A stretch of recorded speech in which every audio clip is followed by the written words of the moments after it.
Welcome back to our channel Vallabha designs. Hi friends, అందరూ ఎలా ఉన్నారు? బాగున్నారా? నేనైతే చాలా బాగున్నాను. మీరందరూ కూడా బాగుండాలనే కోరుకుంటున్నాను. ఈరోజు వచ్చేసరికి మనం స్వీట్ అయితే చేసేసుకుందామండి. అది కూడా హెల్దీగా. స్వీట్ అంటేనే అన్హెల్దీ, మళ్ళీ హెల్దీగా అని ఎందుకన్నాను అనేది మీరు తెలుసుకోవాలంటే వీడియోని లాస్ట్ వరకు చూస్తే మీకే అర్థమైపోయిందండి మరి నేను ఎందుకు హెల్దీ స్వీట్ అన్నాను అనేది.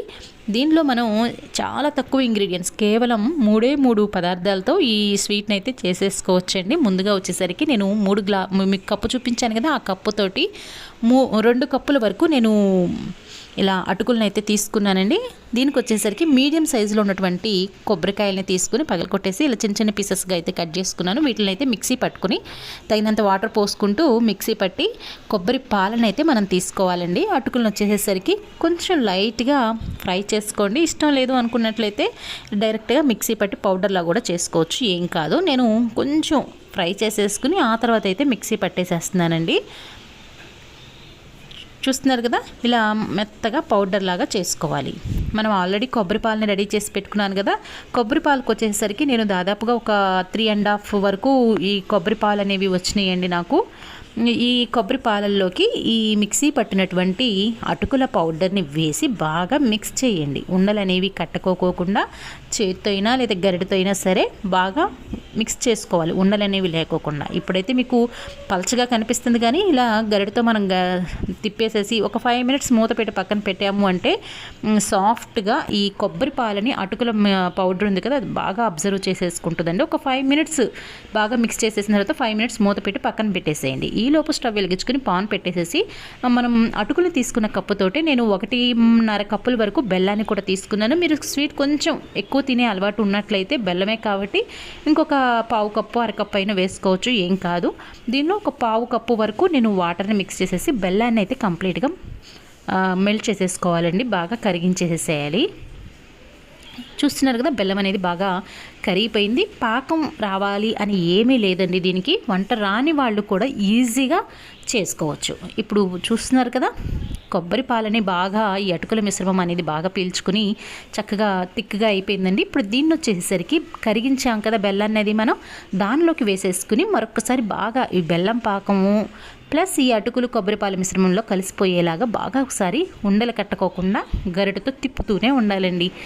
కొంచెం ఏదైనా టైం పట్టింది అంటే ఇక్కడ మాత్రమే కొంచెం అలర్ట్గా ఉండాలి. ఎందుకంటే కొంచెం మనం పక్కకు వెళ్ళాం కదా, అది ఉడుకుతుందిలే అని అనుకుంటే అడుగంటే ఛాన్సెస్ ఉంటాయండి. అందువల్ల గరిటతో కంటిన్యూస్గా తిప్పుతూనే ఉండాలి. కేవలం అటుకులు, బెల్లం, కొబ్బరి పాలు ఇవేనండి. ఇంకా దీంట్లో వేయాల్సింది ఏమీ లేదు. మీకు మంచి ఫ్లేవర్ కోసం యాలకుల పొడి ఏదన్నా ఉన్నట్లయితే దాన్ని వేసుకోవచ్చు. డైరెక్ట్గా మీరు యాలకులనైనా వేసుకోవచ్చు, యాలకుల్ని దంచేసి వేసుకోవచ్చు, లేదంటే 1 స్పూన్ షుగర్లో యాలకుల్ని వేసి అయినా సరే వేసుకోవచ్చు. నాకు యాలకుల పౌడర్ అనేది షుగర్లో ఇట్లా మిక్స్ చేసేసి రెడీగా ఉంది, దాన్ని నేనైతే వేసేసాను. మీకు షుగర్ వేసుకోవడం ఇష్టం లేదంటే డైరెక్ట్గా మీరు యాలకుల్ని దంచి వేసుకోవచ్చు. ఇలా యాలకులు పడేది వేసిన తర్వాత కూడా ఒక 5 మినిట్స్ అట్లా గరిటతో కంటిన్యూస్గా తిప్పుతూనే ఉన్నట్లయితే ఆయిల్ అనేది రిలీజ్ అయ్యిద్దండి. ఆయిల్ అంటే మనం వాడే కుకింగ్ ఆయిల్ కాదండో, కొబ్బరి పాలు వాడాం కదా, కొబ్బరి పాలల్లో నుంచి కొబ్బరి నూనె అనేది రిలీజ్ అవుతుందండి. నేను వీడియోలో మీకు పాన్ అంచుల్లో చూపిస్తుంది కూడా అదేనండి. ఇట్లా ఆయిల్ అనేది సపరేట్ అవుతుంది. అట్లా అయింది అంటే ఇది రెడీ అయిపోయింది అని అర్థమండి. మరి ఇప్పుడు ప్లేట్ ఏదైనా తీసుకోవటం కానీ, లేదంటే కేక్ మౌల్డ్స్ ఏదైనా ఉంటాయి కదా, ఆ మౌల్డ్స్లో కూడా వేసేసుకోవచ్చు. కాకపోతే ఏంటంటే ఈ స్వీట్ అనేది గిన్నెలకి అది అంటుకోకుండా ఉండటం కోసం మాత్రమే 1-2 చుక్కల వరకు నెయ్యి అనేది అప్లై చేసేసుకుని ఆ తర్వాత దీన్ని స్ప్రెడ్ చేసుకున్నామంటే ప్లేట్కి కూడా అతుక్కోదండి. మన స్వీట్లో అయితే సపరేట్గా ఏమి నెయ్యి అనేది వేయాల్సిన అవసరం లేదు. చూస్తున్నారు కదా, ఇలా ప్లేట్లోకి వేసేసుకుని నేను ప్లేట్ అంతా కూడా ఇట్లా స్ప్రెడ్ చేసేసుకుంటున్నాను. ఈ షేప్స్ కానీ ఇవంతా ఏమీ అవసరం లేదు అనుకున్నట్లయితే బౌల్లో కొంచెం పెట్టుకుని స్పూన్తో కూడా తినేసేయచ్చండి, ఏం కాదు. చూస్తున్నారు కదా, జస్ట్ పిల్లలకి కొంచెం అట్రాక్టివ్గా ఉంటే తింటారు కదా, అందువలన నేను ఇలా ప్లేట్లు అయితే వేసుకుని షేప్స్ ప్రకారం కట్ చేసుకోవటమేనండి. వేలు ప్రెస్ చేసి మరీ చూపిస్తున్నాను కదా, నా చేతికి ఇట్లా ఆయిల్ కూడా అంటుతుంది అనేది నేను మీకు చూపించాలనుకుంటున్నాను. తర్వాత చాక్ తీసుకుని అది కూడా కొంచెం చల్లబడాలి, గోరువెచ్చగా ఉన్నప్పుడు ఇలా ఏ షేప్ కావాలంటే ఆ షేప్లో అయితే కట్ చేసుకోవచ్చండి. మీరు చెప్తే నమ్మరు కానీ నోట్లో వేసుకుంటే కరిగిపోయేంత సాఫ్ట్గా అంత కమ్మగా వచ్చింది.